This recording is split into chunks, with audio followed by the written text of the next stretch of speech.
The 9mm cartridge is the most popular handgun cartridge in the world. Springfield Armory actually takes care of that. Rob, you guys seem to have a gun for every use here. Well, you know, when we came out with the XD line of polymer pistols a few years ago, we started off with what was fundamentally a very simple service pistol, and that category of gun is developed into all of this. This is just a few, this represents all the barrel lengths and frame sizes, but not all the colors. Okay. You have things from the smallest XDS, which is a concealment gun, to the full-size XDM 525. This is really more of a competition range gun. Yeah, exactly. Okay, so all right, we have XDs and XDMs, and everybody asks you, how do I choose between all of this? Pick the one that's the size that you need. If you want a concealment gun, the ultimate concealment gun is the XDS. It's the thinnest, the smallest, the lightest. Right. Okay, if you want a few more rounds, and don't care if it's quite as thin, but the rest of the... Still a concealment gun. Oh yeah, still concealment gun. Has the same basic pattern when you look at it, but holds a few more rounds, but it's thicker. All the way up through the 4 and 5 inch XDs to the 3.8 and 4.5 inch XDMs, but they have a little bit longer frame, up to the 525 version, which you said before, which is the gun I use for competition. Right.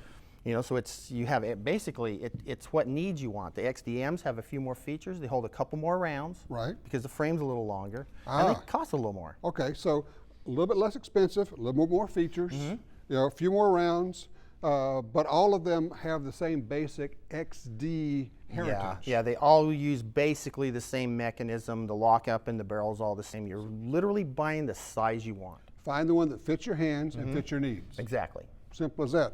Springfield has a 9mm for everybody. So how much does barrel length matter? We have 3 different 9mm from you guys, Rob. You have... This is the 3.3 inch XDS. Okay, this is... 4 inch XD. And the 5 1/4 inch XDM. XDM. All right. So obviously, longer barrel, you're going to get more velocity, which means more power for you. But really, how much more velocity? How much is it really? I'm guessing it's not as much as they think. Let's test this on a chronograph and take a look. All right, this is the short barrel one. Yeah, we'll see what happens here. A couple rounds, you look for the numbers there, Ryan. All right, 1124, 1142. So kind of an 1130 average, Yeah, right? right about there. All right, give me that 4-incher. Let's move up just a little bit. Trade guns.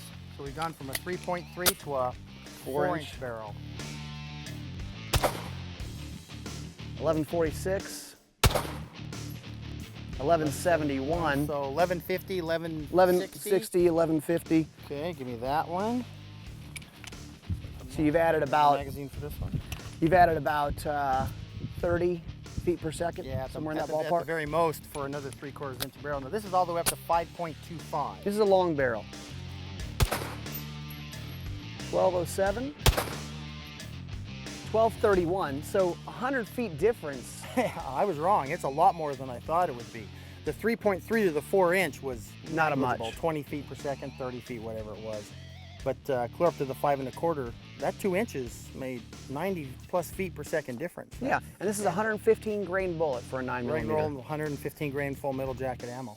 So ultimately, may not make a big difference in the end result, but there is a little bit more power you pick up with the long barrel.